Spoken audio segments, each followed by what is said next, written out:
$700 PC build.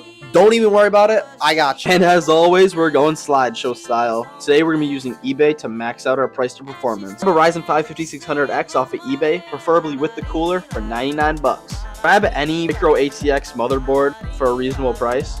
Any 16 gigabytes at 32 megahertz will do.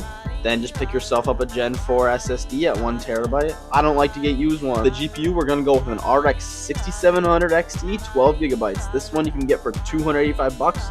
Try to get any graphics card around $290. For the case, we're going to go with this Dark Flash Micro ATX one. Just get one around 50 bucks.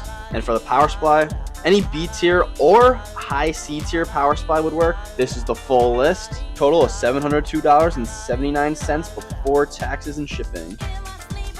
Bye.